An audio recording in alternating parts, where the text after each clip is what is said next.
Gurur Brahma, Gurur Vishnu, Gurur Devo Maheshwara, Guru Sakshat Param Brahma, Tasmai Shri Gurave Namah, Tasmai Shri Gurave Namah, Sada Shiva Samarambham, Shankaracharya Madhyamam, Asmadacharya Paryantam, Vande Guru Parampara.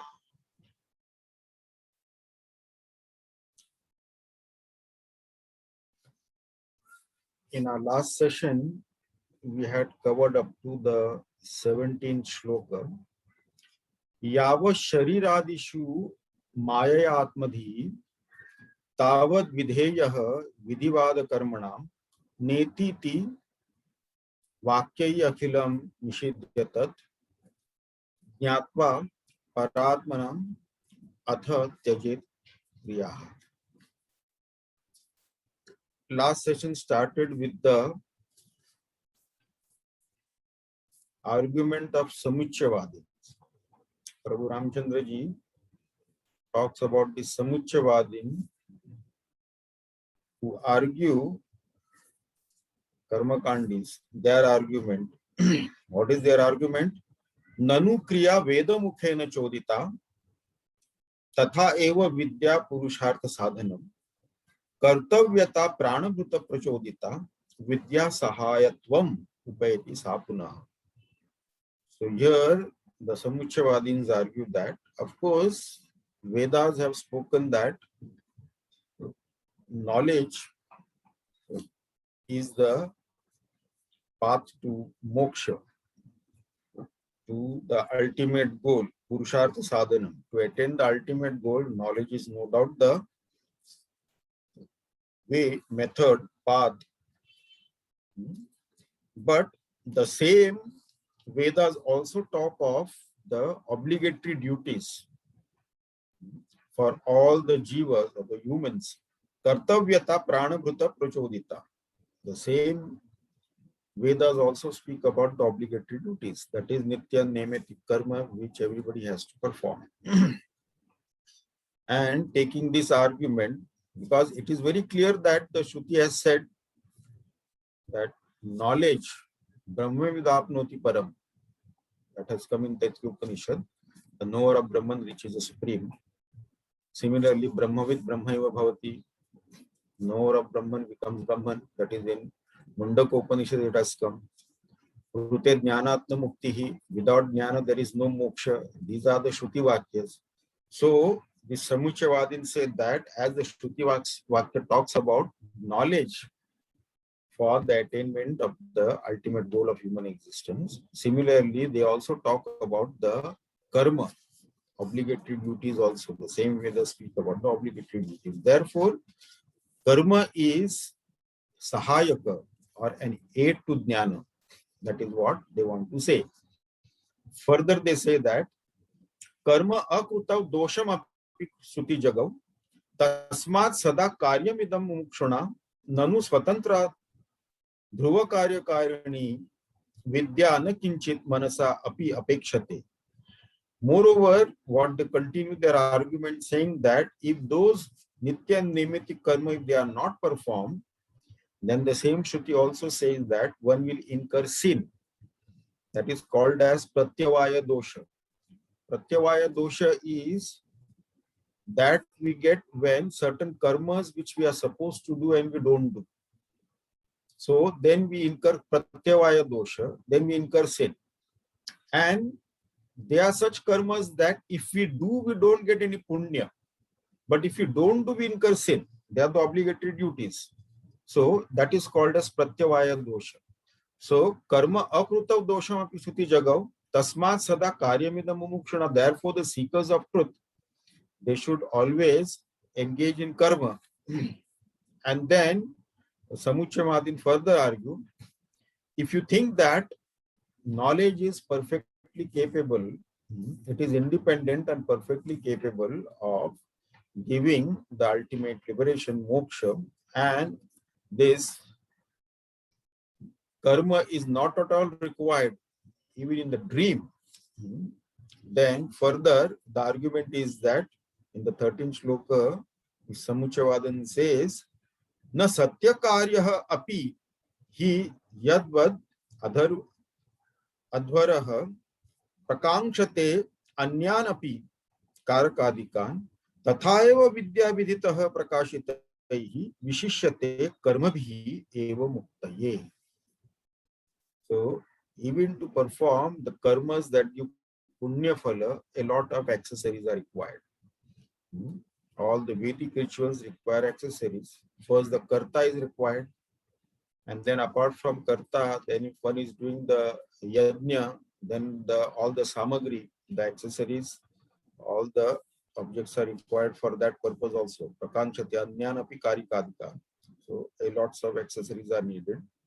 So also tatha eva vidya vidita prakashitaihi vishishyate karmabhihi eva muktaye. So therefore, for vidya also, this karma is required. That is what the Samuchayavadins argue. And by saying this, now what they are saying is that therefore, this karma and jnana have to be practiced simultaneously, have to be pursued simultaneously. This is their argument.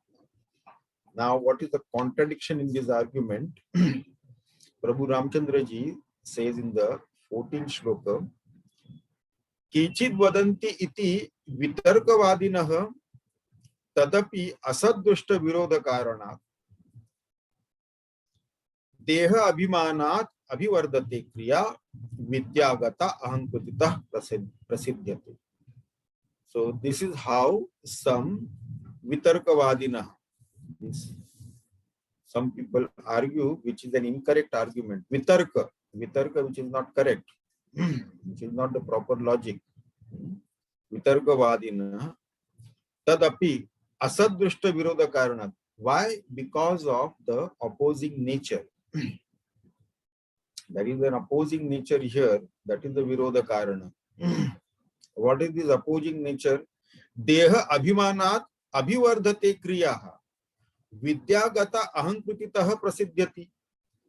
So karma actually increases the gross body identification, and it also strengthens the ego. Whatever karma we may do, even some noble karmas, good karmas, noble karma, mundane tasks, or desire prompted activities, any type of karma we do, the ego will be involved in that, and ego will strengthen. You see? So that will fatten the ego. That karta bhokta bhava will be there. So in such a case, this atma bodha or realization of self is impossible without leaving this ego of the previous state. It is not possible. Like without leaving the dream state and the dream world, we cannot enter the waking plane of consciousness or experience the waking plane of consciousness. Without giving up the waker and the waking world, we cannot enter the sushupti avastha, the deep sleep state of consciousness. So one has to be given up to get the other one. So here also now simultaneously it cannot be practiced. For Atma Bodh, the ego has to be destroyed. It has to disappear. You see, for Jnana, ego should disappear. Whereas for karma, the ego is required to do karma and strengthens the karma. So for Atma Bodh, one needs to transcend the three planes of consciousness and their identities, the ego which identifies with that. And for Atma Bodha, that very ego has to be destroyed. You see? So Vidya Gata Ahankrititah Prasiddhyati. With knowledge, this ego gets destroyed. It has to be dissolved, eliminated. So one actually strengthens the ego, the other actually destroys the ego. How can these two simultaneously be practiced? Karma and jnana. It cannot be simultaneously practiced. So there is a contradiction.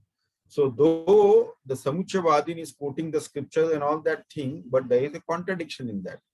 One strengthens the ego, and other is that to realize the self, one has to destroy the ego, eliminate the ego, dissolve the ego. So both, how can they be practiced together? It cannot be practiced together. It can be serially practiced. First, practice karma, purify the mind. By the practice of only karma, karma everybody does. But when it does, it become karma yoga. It becomes karma yoga only when that karma is done as a selfless service. Nishkama karma, when it is done, then it becomes karma yoga. Otherwise, everybody does karma. By just doing karma, it is not karma yoga. Karma yoga is doing nishkama karma, selfless service.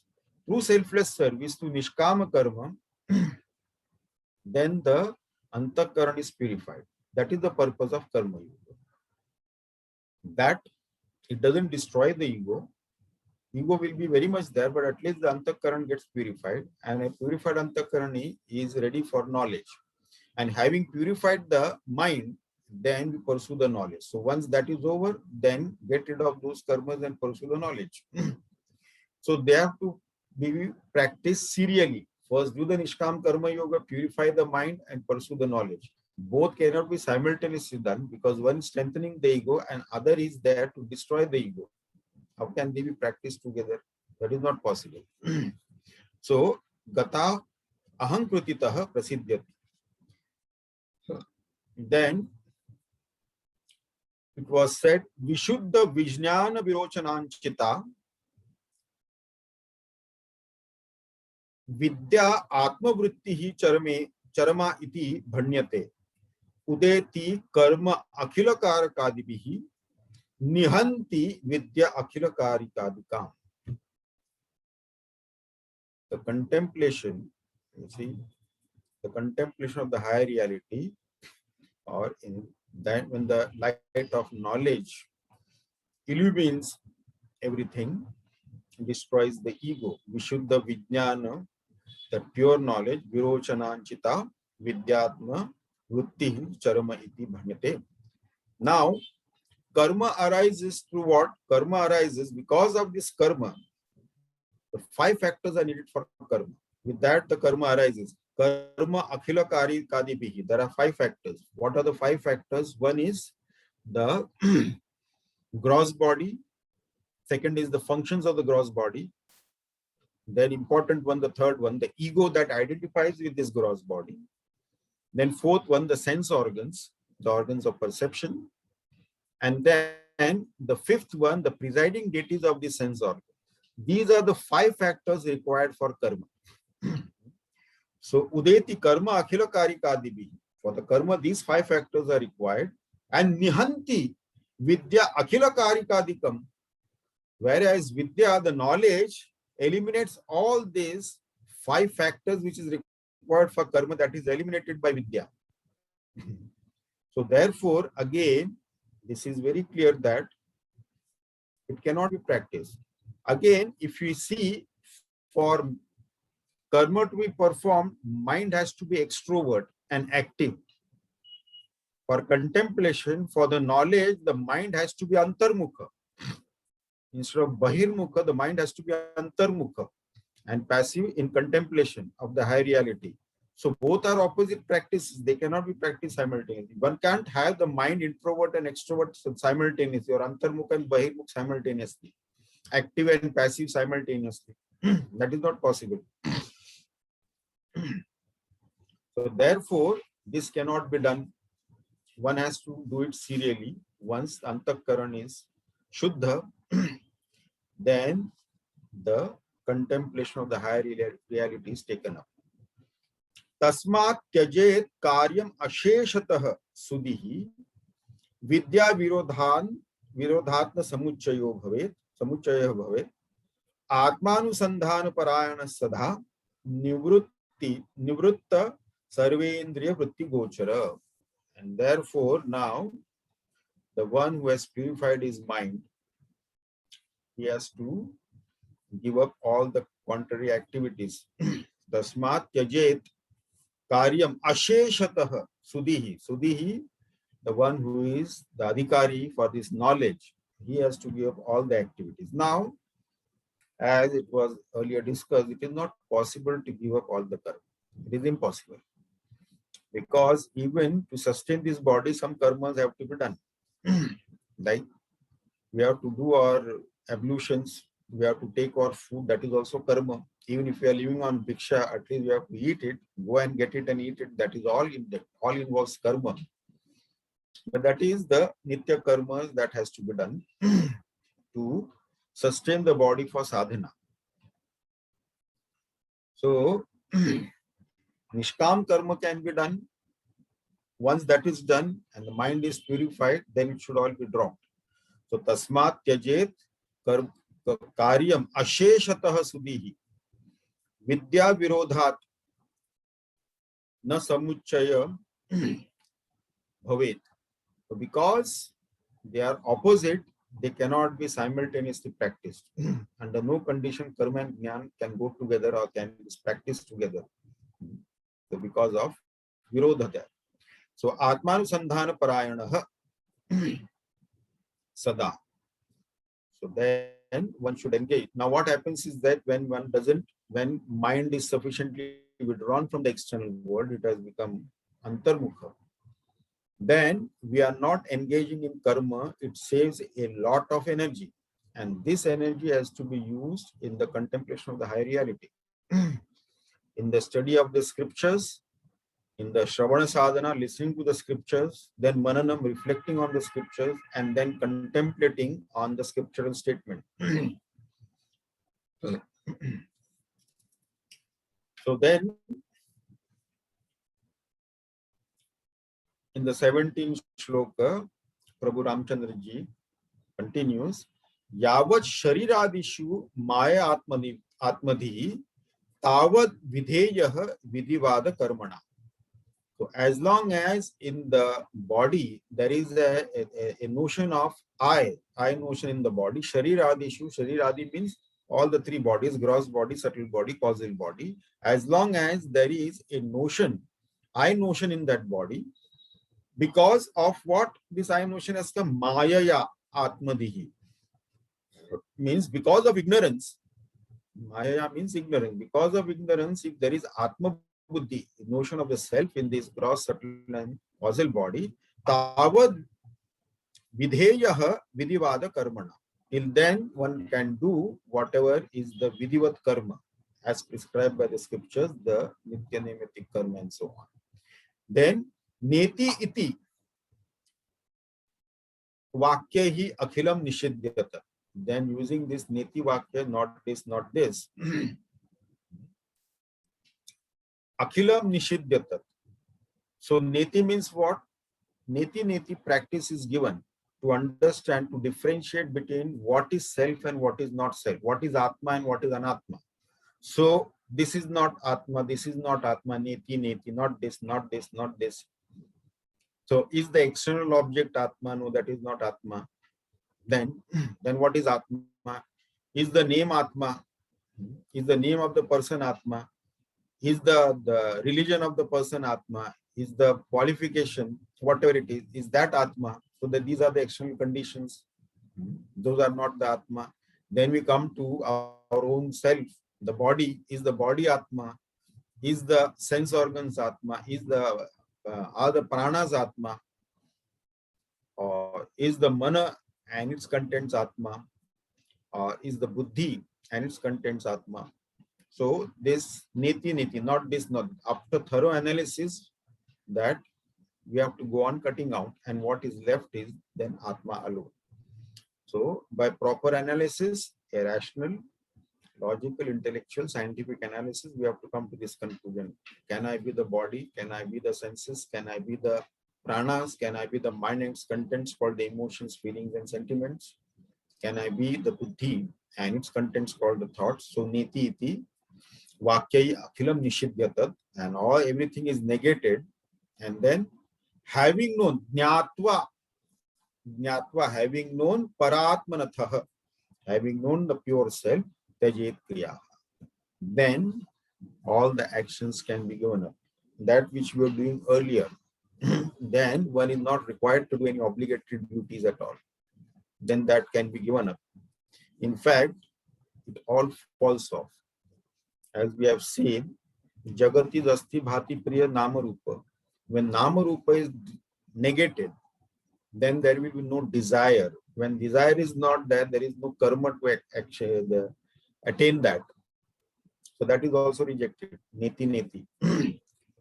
So this is how we go, and then what is left is the pure self. When Nama Rupa is not there, Priya Apriya will not be there. A desire will not be there to acquire something or to get rid of something. That will not be there. When one is not engaged in karma, what is left is only the self. See? So, once one awakes from the dream into the waking plane of consciousness, what duties does he have towards the family of the dream world? Absolutely nothing. No duties he has towards the family of the dream world. Wow. So similarly, there are no duties, but actions will be continue to be performed from the body. But now, that is not the jiva that is expressing to the body, it is the divine that is expressing to that form. Because now the ego is not there. The realization of self, jnatma paratmanata. Once the supreme reality is realized, then of course there is no ego. When the ego is not there, then the divine only functions through that form. So the flow of the river also ends in the ocean, where it loses its name and form. Then it becomes one with the ocean. So as long as this Atma Buddhi is there in the body, then of course we have to continue with the karmas. Once realization happens, then we are not obliged. Then the actions may happen or not happen. There are so many great Mahatmas who after realization, they just sit quiet and do nothing. There are so many in the Himalayas sitting in the caves doing nothing. And there are other also Atma Bodhis who are engaged in action also. That is up to them. That is up to the divine, how it expresses to which form. Because now that form has become egoless, there is no ego, so divine can express fully. Now, today we begin a new shloka, Shlok 18. Yada paratma va vibheda bhedakam vijnanamatmanyavabhati bhaswaram tadaiva maya praviyatenjasa sakara kakaranam sansutehe. Yada paratma atma vibheda bhedakam vijnanam atmani avabhati bhaswaram tada eva maya praviliyate anjasa sakaraka karanam atma sanskute. So now, after the realization, when that direct knowledge, the self-realization happens, then what happens is that yada, then paratma atma vibheda vedaka. So once that realization takes place, where the difference between the Jivatma and Paramatma is destroyed. With the Atma Bodha, the Bheda, the difference between Jivatma and Paramatma is no more there.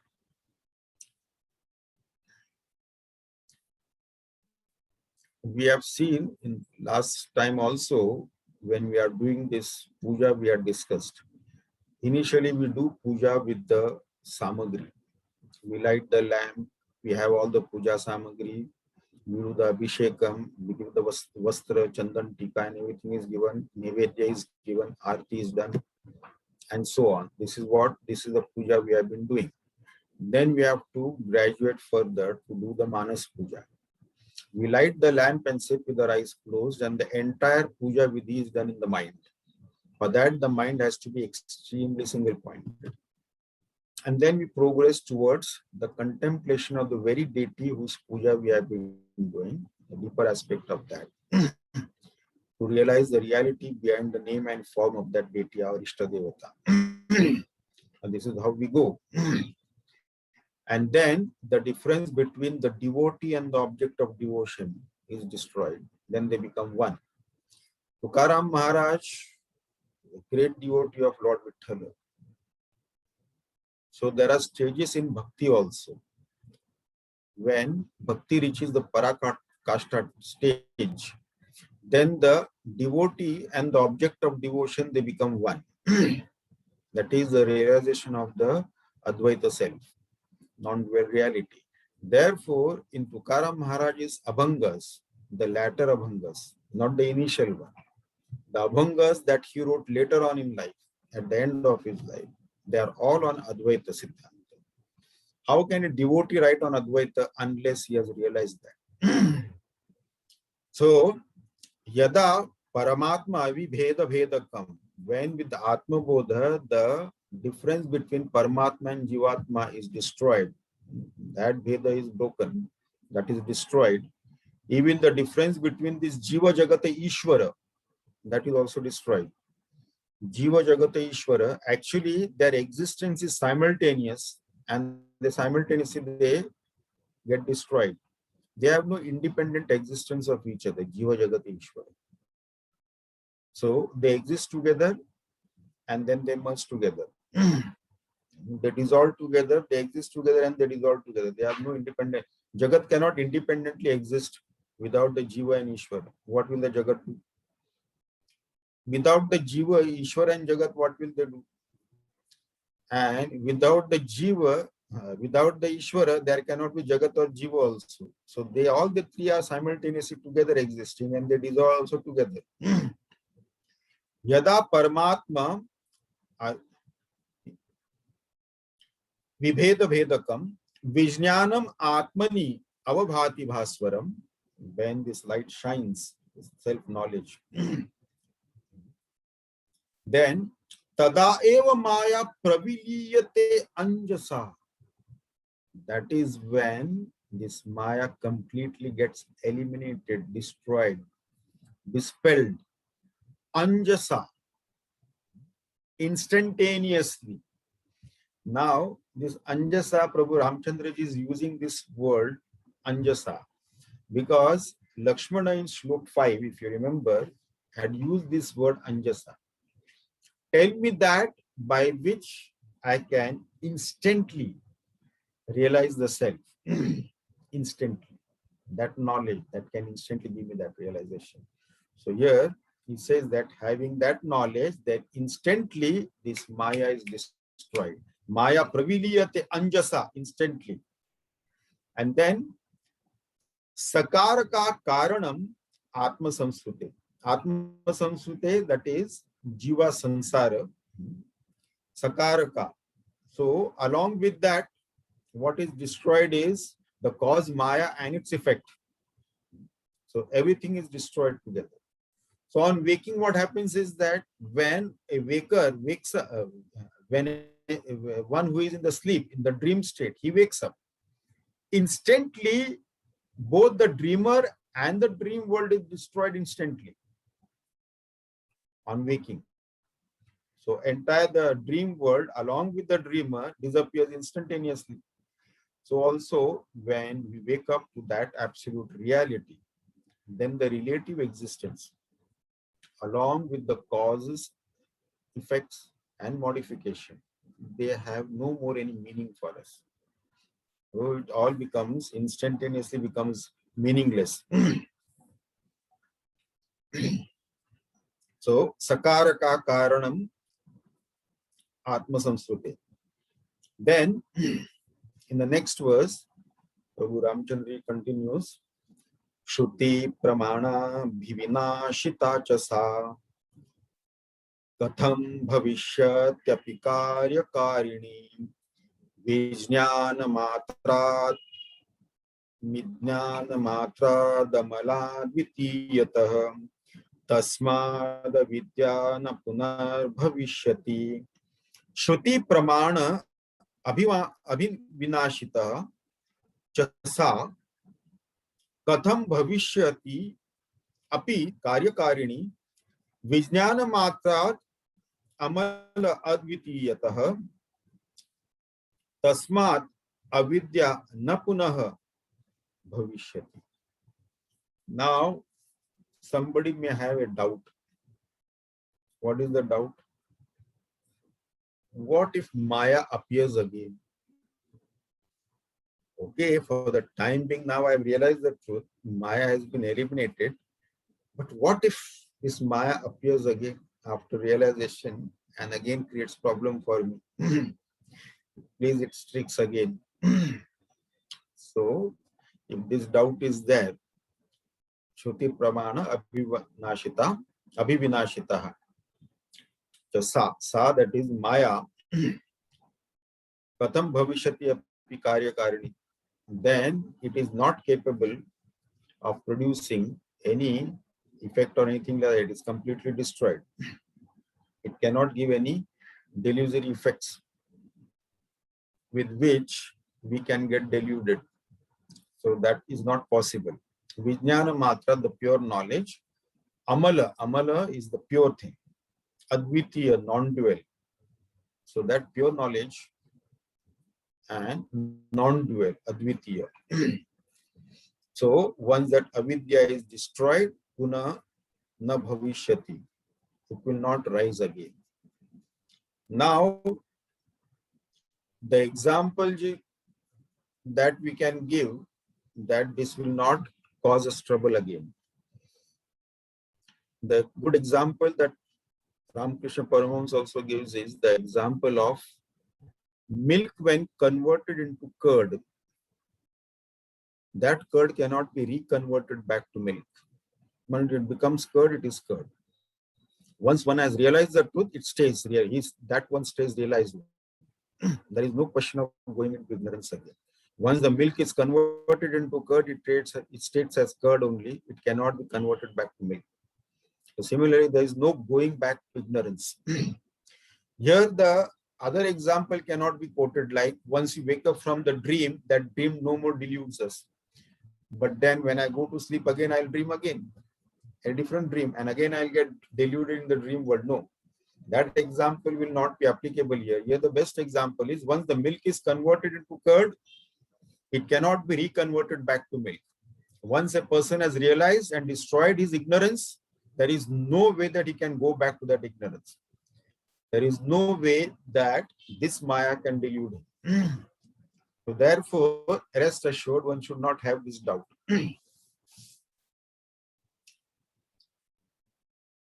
In the 20th shloka, Yadi sma nashta na puna prasuyate kartaham asi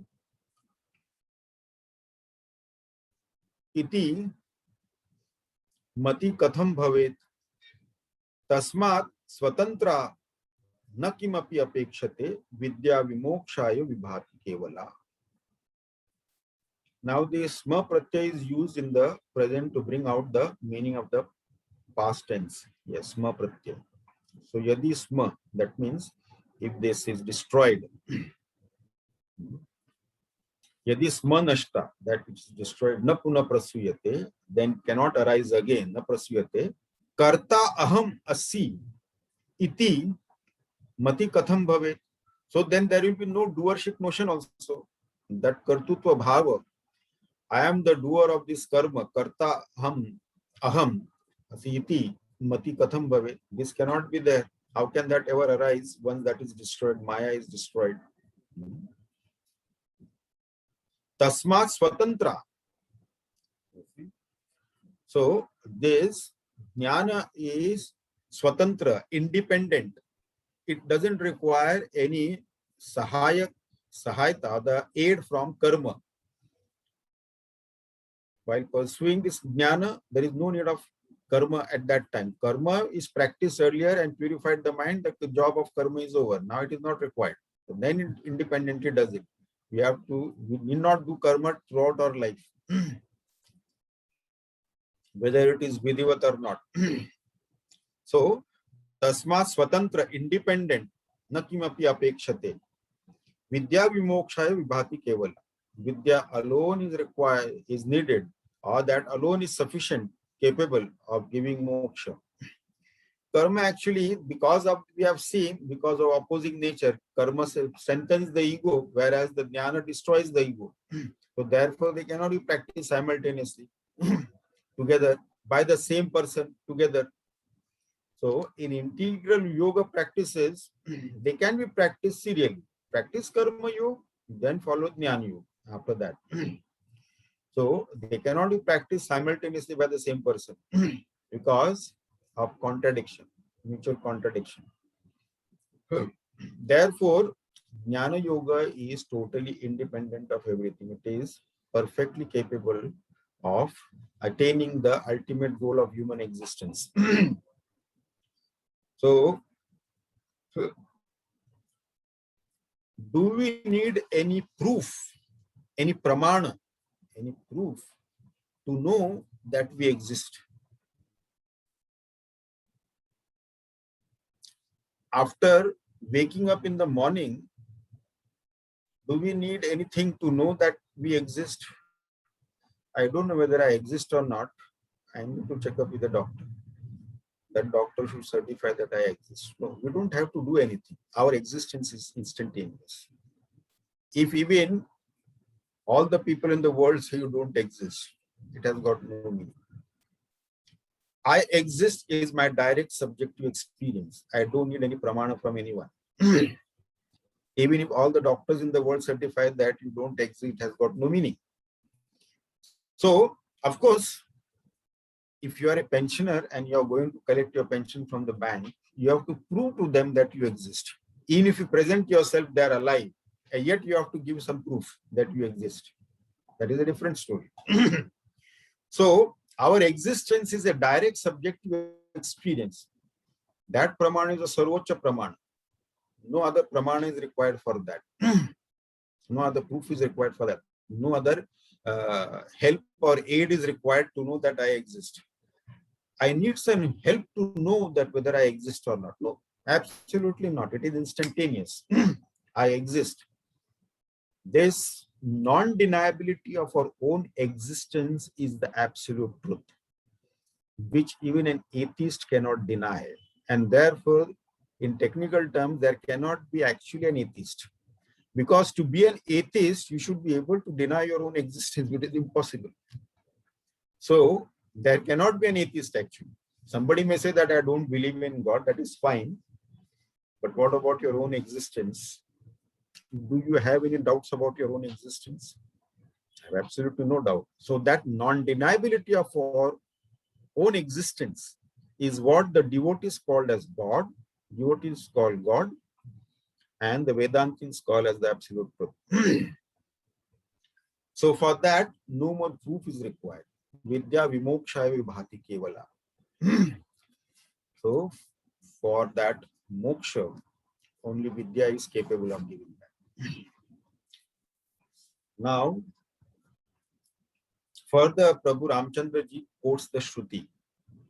See, quoting from the scriptures is very important.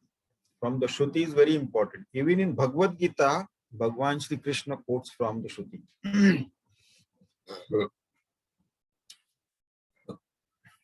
Sataitarya Shrutiraha Sadaram Nyasam Prashasta Khila Karmanam Sputam Etavadityah Chavajinam Shrutihi Jnanam Vimokshayana Karma Sadhanam.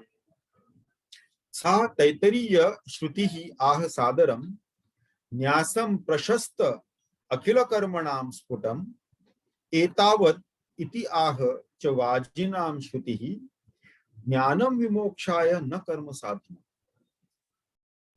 Now we go to the Shruti Pramana. Sa Taitriya Shrutihi ah Sadaram. Taitriya Aranyaka. This is Taitriya Aranyaka Shruti. Shruti has also emphasized, what it has emphasized? Nyasam Prashasta Akhila Karmanam Sputam. Nyasa Prashasta. Nyasa means renunciation. Prashasta. All Akhila Karmana. All the karmas have to be clearly given up. Sputam. Very clearly it has stated that all the karmas have to be given up completely. It is very clearly stated. It has come there. Na karmana na prajaya dhanena tyage naike amrutatva manashu. This has come in Taitriya Aranyaka. Kaivalya Upanishad also, third mantra. Na karmana, na prajaya, neither by the karmas, nor by the progeny, na karmana, na prajaya, dhanena, neither by wealth. Tyage naike amrutatva manushu, by tyaga alone, by giving up all the karma. Nyasam, renunciating. Prashasta kila karmanam sputam. So it is very clear that by giving up, it has emphasized, by giving up all this only. Etavad iti aha cha vajinam shrutihi. Even in Brihadaranyaka Upanishad also it has said etavad. Etavadare khalu amrutatva. That immortality is attained by that. So this alone is immortality. Etavad khalu amrutatva. This alone is immortality. That giving up all these karmas only we attain, come to that. Etavaditi ahana vajinam cha vajinam shruti. That is Brihadaranyaka Upanishad. In Brihadaranyaka Upanishad, Yajnavalkya is giving the Upadesha to Maitreyi in that Brihadaranyaka Upanishad. And in that he tells her with this Neti sadhana. Neti sadhana is needed for Atma Bodha, and there is no need of any karma there.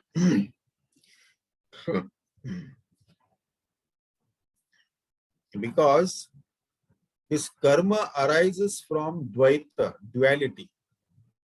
Karma cannot be performed without a notion of duality. I am the doer and I am doing the karma and performing karma on something. So that duality is there. Without that duality, the karma cannot be performed. And we are realizing the non-dual self. So we are into realizing the non-dual self. So this duality, the karma arises out of duality. They are all opposite.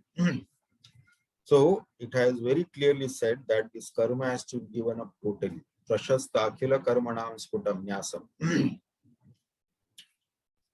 Whenever a principle, a siddhanta or a statement is made, then that statement has to be backed up.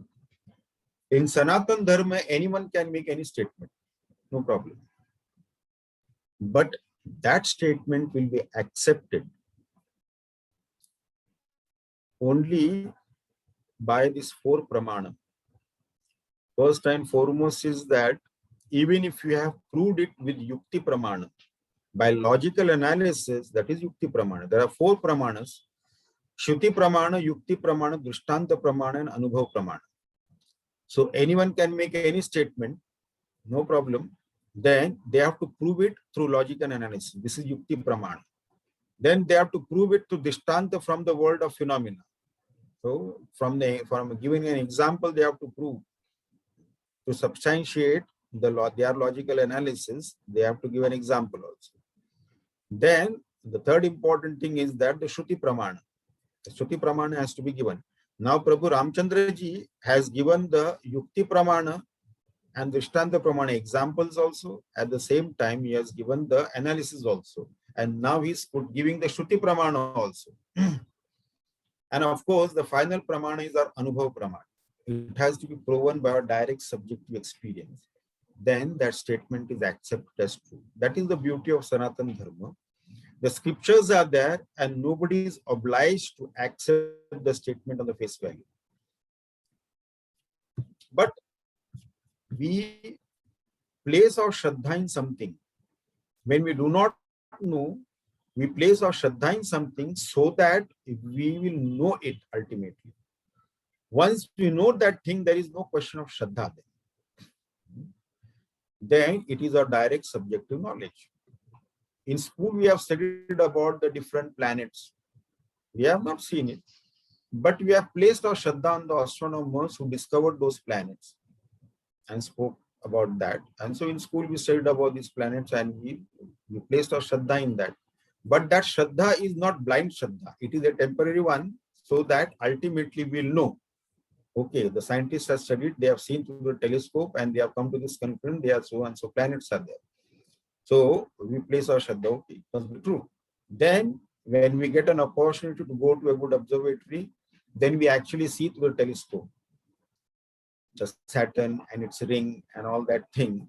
And then now, first we only placed our Shraddha.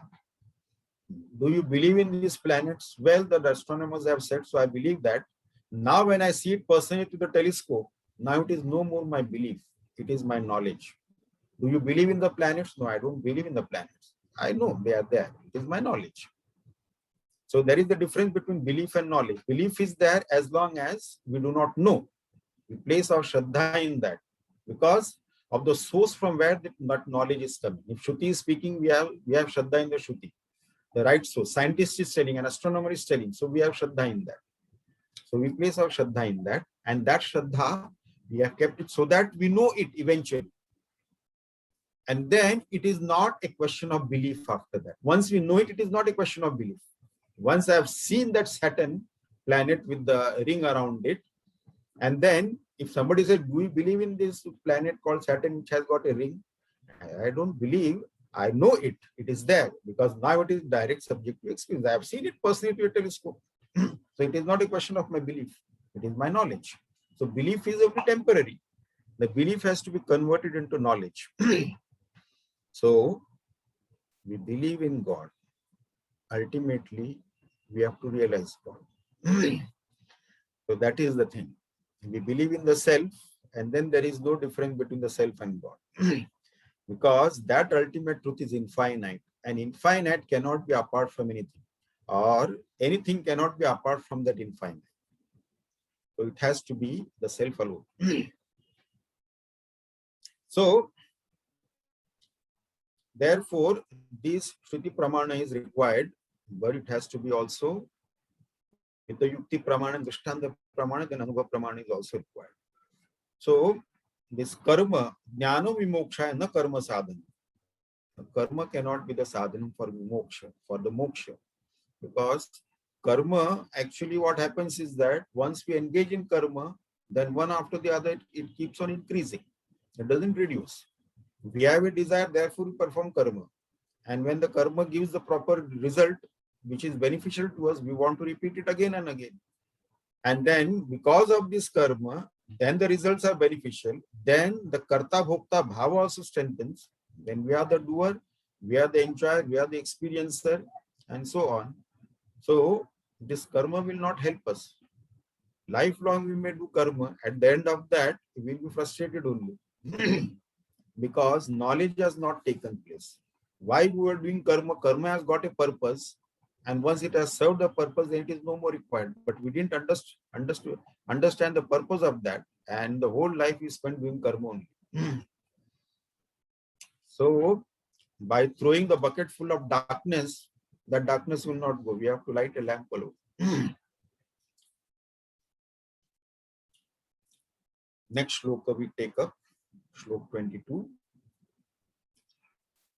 Vidya samatve na tudarshitastaya kraturna drishtanta udartasama falai pruthakvad bahukara kai kratu sansadyate jnanamato viparyayam.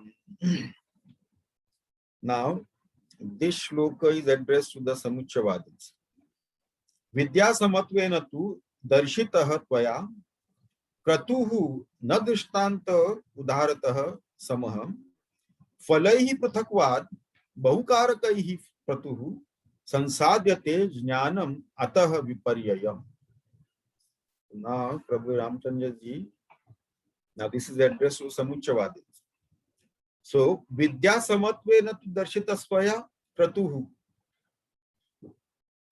Kratuhu, that is all the yajna and all that thing. Now, the example which the Samuchavadins have quoted of the Vedic rituals of yajna and havan, where the karta is required and lots of accessories are required, Vidya samatvena tu darshitasva, that the example that you have given, where you require to do these rituals and so many things are required.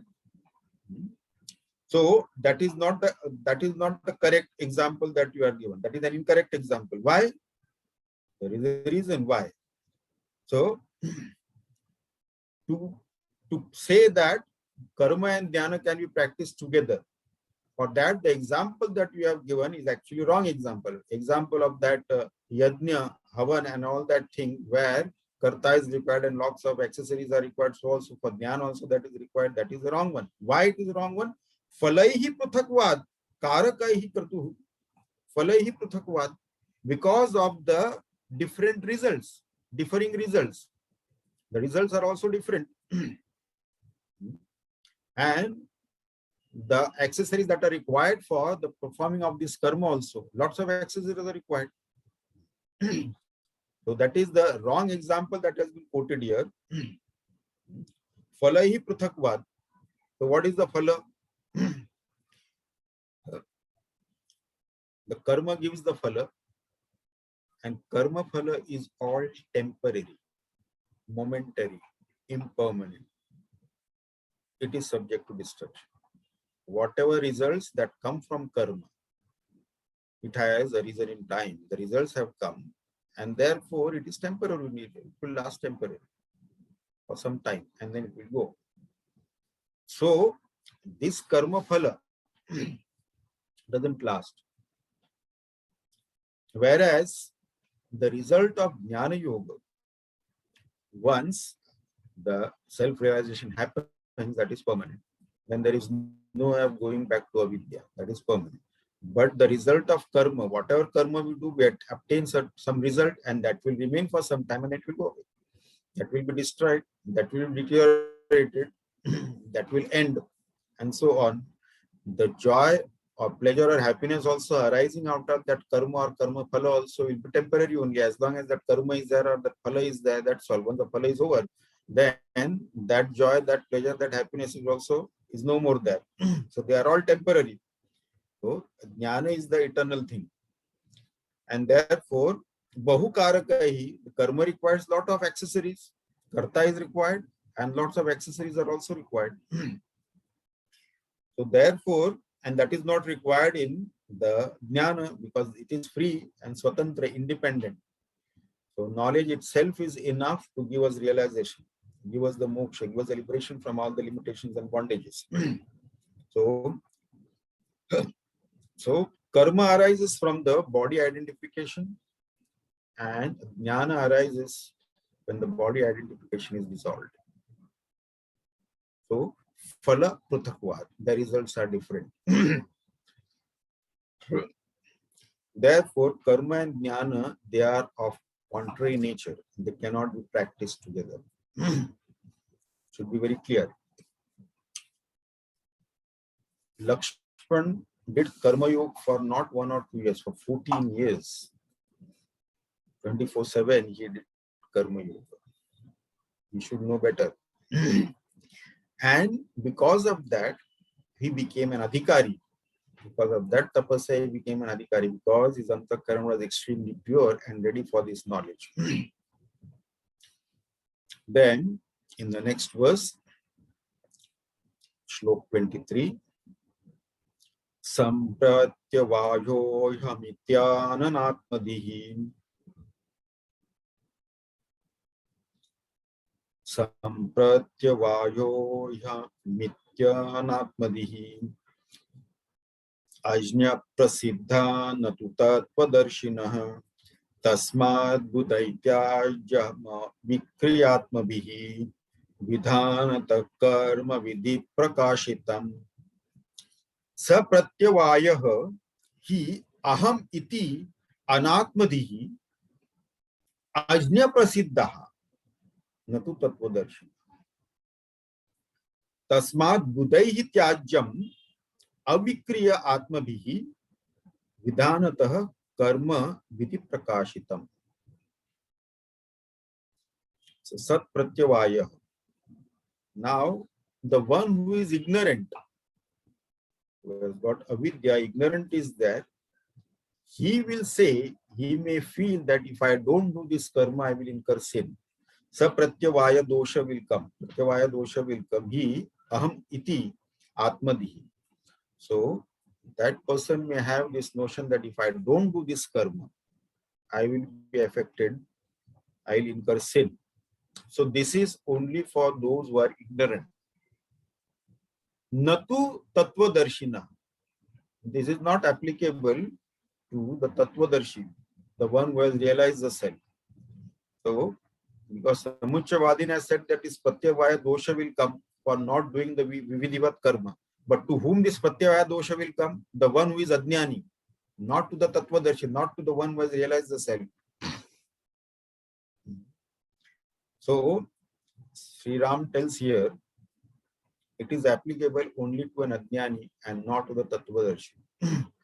Because Ajnani has a wrong identity with the body. He doesn't know the self. He is identified with the body. And for him, this thing will be there in his mind. If I don't do this karma, I will incur sin. For them it is okay. Not to Tattvadarshi, not to the one who has realized the self. So, without the ego to identify with the body, there is no notion of karta or bhokta bhava is there. And therefore, that Mahatma Ji may be in action or may not be in action. He is actionless in action also. You see, there is no question of any sin of omission or commission for him because of absence of karta bhokta bhava. Therefore, for this jnani, the more of avikriya atmabhi, actionless self, avikriya, actionless, changeless, not subject to any modification beyond time, that is vidinata karma vidhi prakashitam. So all these vidhivat karmas, they fall off as there is no karta bhokta bhava. So therefore, now what happens is that to such Mahatma who has dissolved the ego, the divine will express through him. The divine will express through him, and he is no more having any ego of any action. Good actions may come out of him, even some which is not desirable also may come out of him. We do not know. But he is not affected by that because there is no ego to claim. The karta bhava is not there, ego to claim that action or the results of that action. The results of that action also will not go to him. Whether it is good karma or bad karma, it doesn't matter. The result will not stick to him because there is no ego to claim it also. So therefore, these Samuchavadins say that if it is not done, you will incur sin. Pratyavaya dosha is there, but that is applicable only to the ignorant one, not to the one who has realized the self. Once the self is realized, then the game is over. That's it. Now, having said that, the remaining shlokas we will take up in our next session. Now, if anybody has got any questions on the topic that we covered today, they may ask.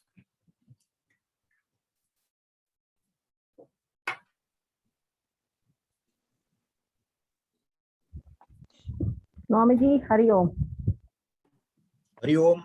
Yes, as you said just now, we have to, after you realize, the rituals that we are doing gets dropped off. But one person sometimes do continue with it, or they do leave it, or get dropped off. He may do it, he may not do it. He is not obliged to that. It doesn't affect him. Prabhu Ramakrishna Paramahans, having realized the self, sometimes he used to do the puja of Devi Ma, sometimes he used to skip it. Sometimes he'll just go and have just Mukha Darshan and come back. He will not do the puja. And while doing puja, sometimes he'll put the flowers on the Devi, sometimes he'll put the flowers on himself also. So it doesn't affect. That is what it is. He may do, he may not do. It is up to him. It doesn't matter. But generally, great Mahatmas who are living in the society, they know that the common man doesn't understand and they try to follow him. So for their sake, he may continue doing it. Because he doesn't do the puja, say, for example. Then the common man, the ignorant man says, such a great Mahatma, he is not doing puja, why should I do it? For him, it is not required, but for you, it is required. So therefore, for their sake, that Mahatma Ji may continue doing the puja.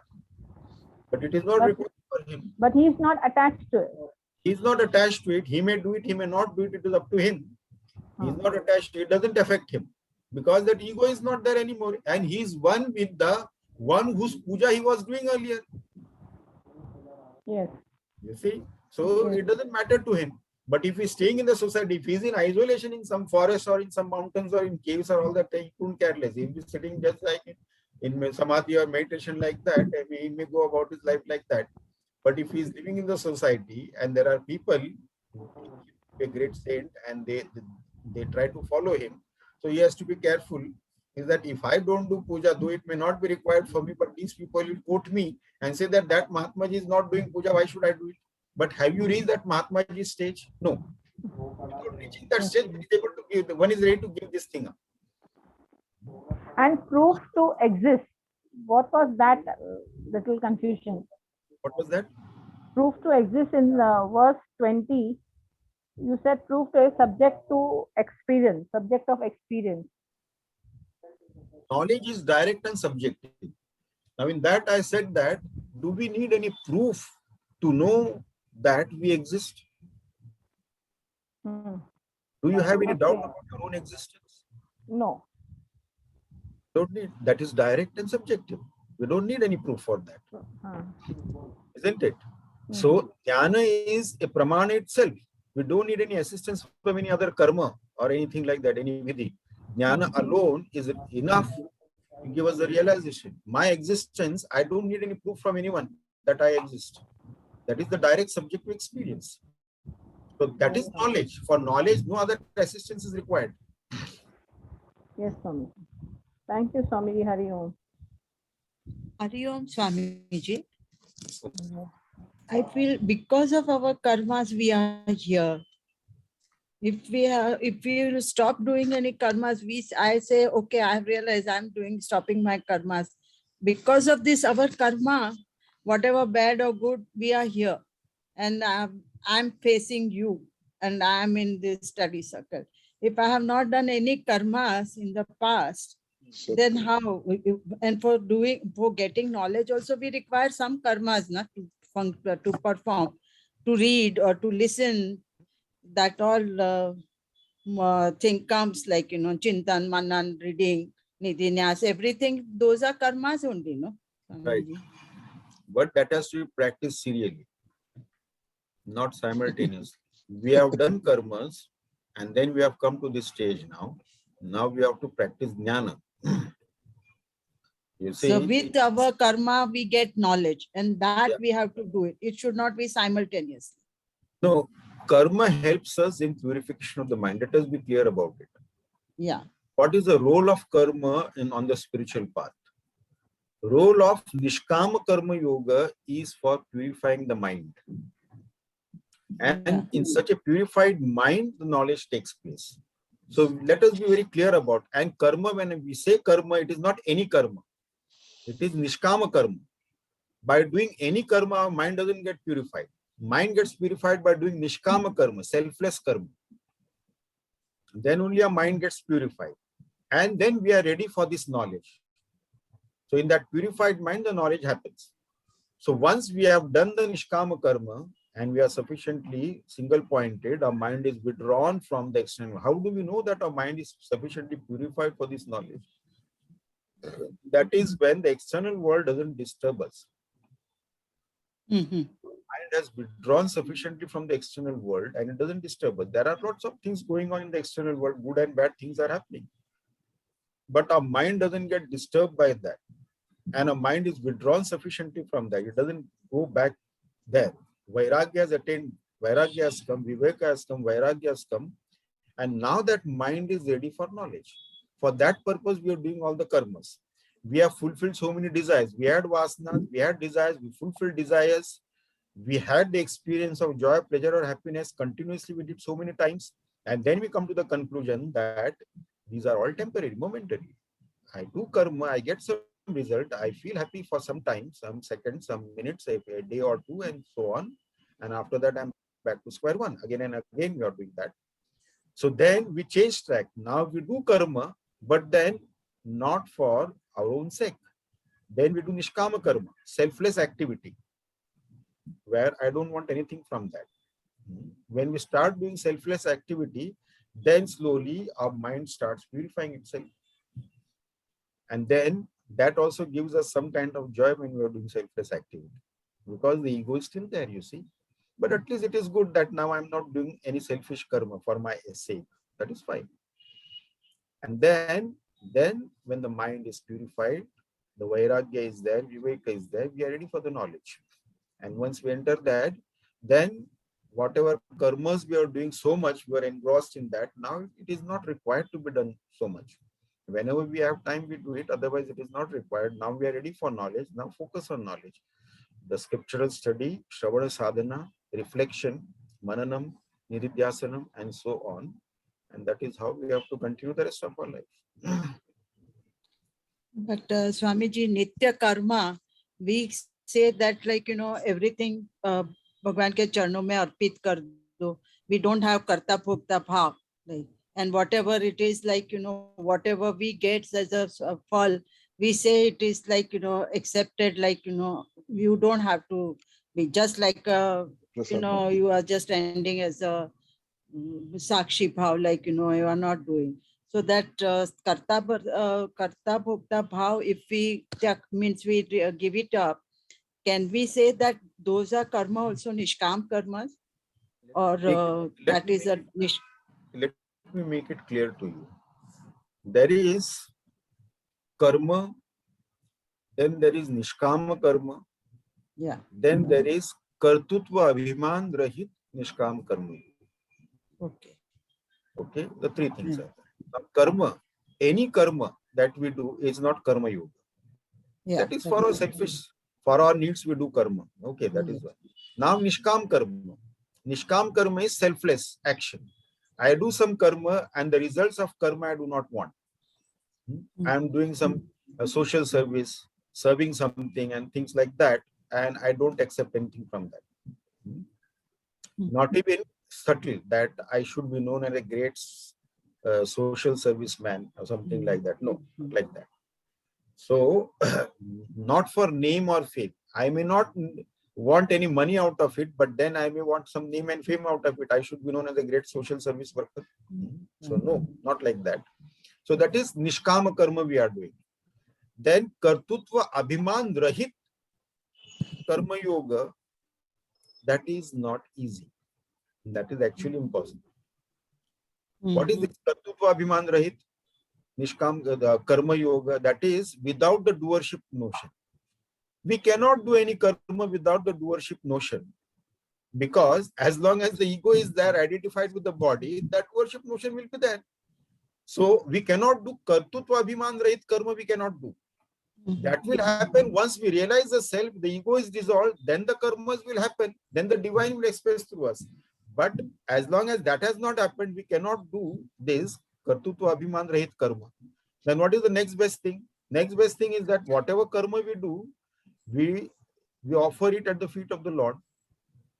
The karma is yours, the doer of the karma, you are the doer of the karma is also yours, the karma phala is also yours, and karma phala bhokta is also you only. Everything is you, we offer it at the feet of the Lord. That is the second way, because it is not possible for us to do kartutva abhiman rahit karma. So the second best way is that you offer it at the feet of the Lord. So make a distinction between karma, nishkama karma yoga, and kartutva abhiman rahit karma. Yeah. Third one is really difficult. So kartutva abhiman rahit karma is not possible. Yeah. So forget about that. Nishkama karma we can do, and whatever karma we are doing it, offer at the feet of the Lord. This is not I. You are doing it. You are the karta. You are the karma. The action is also you only. The doer is also you. The giver of the result is also you. The enjoyer of the result of the karma is also you alone. Everything is you alone. So negating our own self. So let us not have the abhimana for that karma. That is the better way of doing things. If we cannot do this, kartutva abhiman rahit is not possible. Yeah. And Swamiji, in verse 21, you said that different karma, shruti, yukti, anubhav, and all. That, like, can you elaborate on it a little bit? The thing is that in our Sanatan Dharma, in Vedic Parampara, yeah, anyone can make any statement. correct. There's no problem. But he should back up his statement by the 4 pramanas: Shruti pramana, Yukti pramana, Drishtanta pramana, and Anubhav pramana. So, if he has made a statement, then he should prove it by logical analysis, by rational analysis, by intellectual analysis, by scientific analysis. He should be able to prove that statement. Number one. Number two, he should also quote the example from the world of phenomena to prove his statement. Number three, he should also prove it through the Shruti Vakya, Shruti Pramana. So Shruti Pramana has to be there, and the Yukti Pramana has to be there, and the Dushtanta Pramana has to be there, and then later on it should be proven Anubhav Pramana also by direct subjective experience. When it is proven at this 4 level, that statement is accepted as true, authentic. Yeah, but when we say that realization, that person realizes, then what proof you can give? There is Once the realization happen, what proof you want? No, means when we say that person, right, like, with, if you do this, you will be realized, like, how this all versus what we saw up to today, up to 23, like, so what you do, like, you negate these things, you accept certain things, and then you go ahead with your knowledge and all. So then, like, how, like, when there is no pramana as such, like, Pramana, all this no, pramana is when you realize yourself, you are the pramana. That, Swamiji, we know. Yeah, when you follow consciousness. The path, no, when you follow the path, see, once it is proven, a statement is proven by Shruti Pramana, Yukti Pramana, and Drishtanta Pramana, and it is proven by that, then what is left is Anubhav Pramana only. That is all that is left there. So once it is proven at these 3 levels, Anubhav Pramana will also come. Yeah. Ji, Swamiji. Thank you. Swamiji, the best example that you gave was if even the entire world says that you do not exist, but you will not accept. It is meaningless. I know I exist. And therefore, this is the absolute truth. We cannot ever deny our own existence, and that is the absolute truth. You see? And that non-deniability of our own existence is the absolute truth. The devotees call it as God. Vedantins call it as absolute truth. You see? So therefore, there cannot be an atheist. To be an atheist, one should be able to deny one's own existence, which is impossible. Yes, Swamiji, Swamiji, in the this Ram Geeta, particularly now we are at the 16, 17, 18 shlokas, Bhagwan Ram has stirred the hornet's nest. See, but then I saw this book in the beginning only Gurudev has warned. Okay, this book is for the postgraduate students. Postgraduate students, not for the beginners. not for beginners.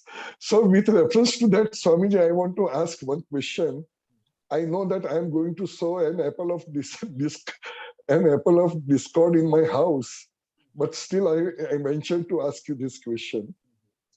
How long one should engage into the rituals in the hope of realizing oneself? And does ritual plays any significant part? Yes, it does play as far as the purification is concerned, as you say, being a karma. But in ultimate analysis, for reaching the ultimate our goal, does too much of ritual play any part? The ritual has got a role in the initial stages on the spiritual path. As I said earlier, this puja part and other rituals, it has got its own place. So what is the purpose of doing this puja part? The purpose is to increase the Shraddha and to make the mind single pointed. These two are the main purpose of doing puja part and all that. To make the mind single pointed, focused, concentrated. So continuously doing And then when you are doing the ritual, it should not become mechanical. You observe these professional pujaris, when you call them for puja or any vidhi like that, because it is an everyday thing for them, so it has become mechanical for them. There is no involvement.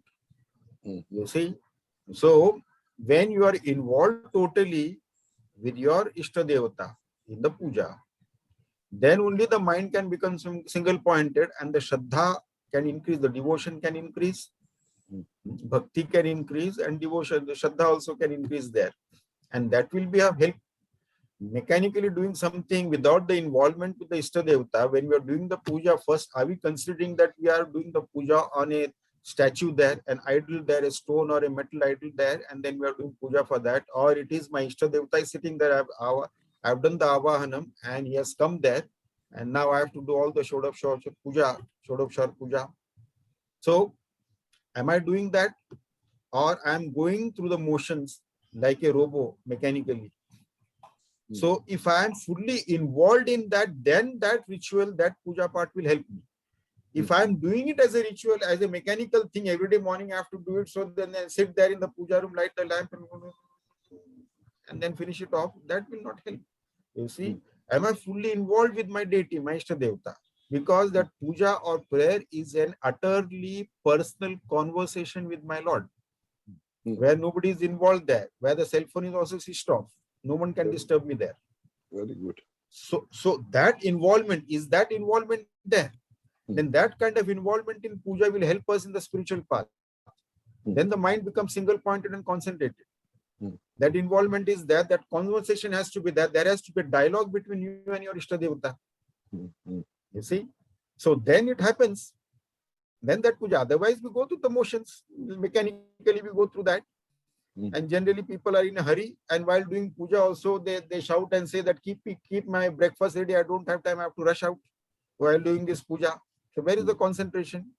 Where is that involvement? That kind of puja doesn't help. That kind of ritual doesn't help. Even if you are doing it for 10 minutes, it's fine.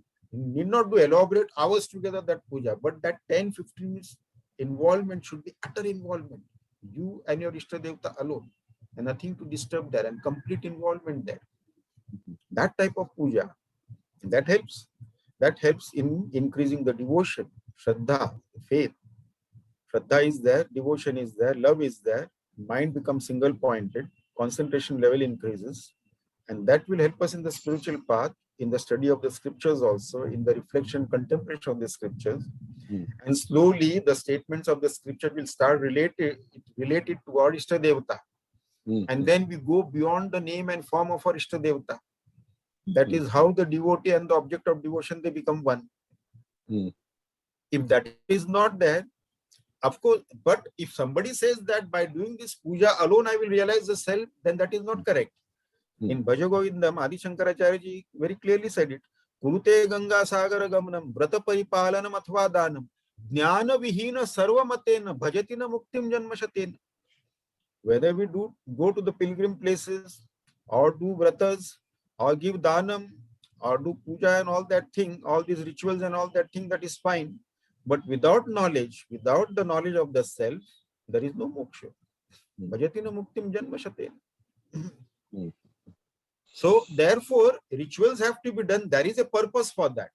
And that purpose can be served only when we do it properly. When I was in Sandipani, we were there to study the scriptures, Vedanta, and then we were given Lord Ganesh's idol and all the puja, the samagri and all that thing, and we were told the bell and all that, and we were told to do puja. Then I started wondering, hey, I came for this Advaita Vedanta, and why Swamiji is putting us into this Karmakanda, this puja.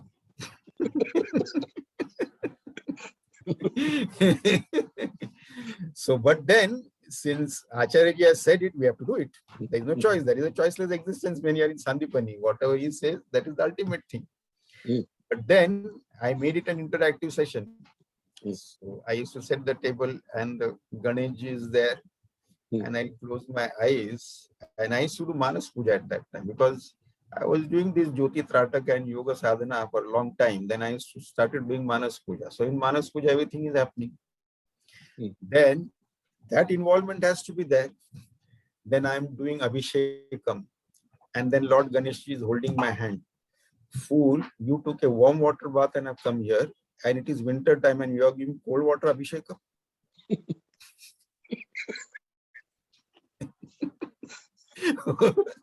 Sorry. That is the mistake I did.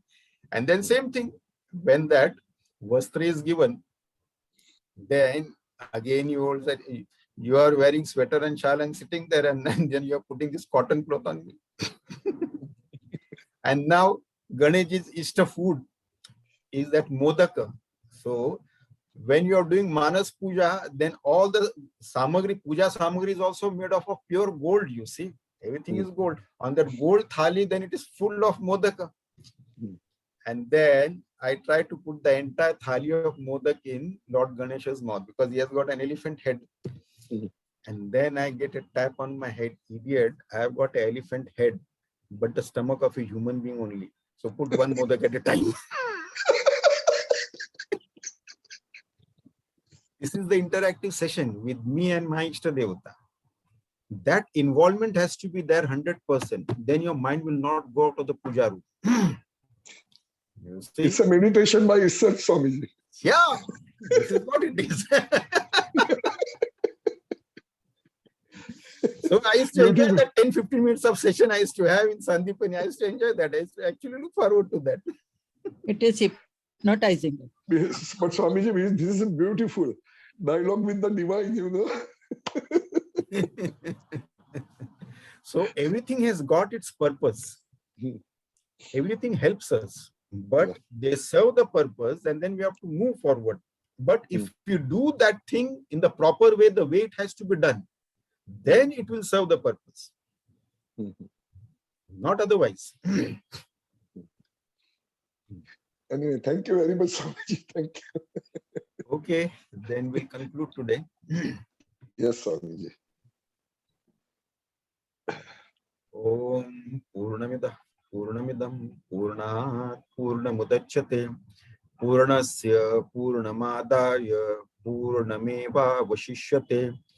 Om Shanti Shanti Shanti. Hari Om Shri Gurubhyo Namah.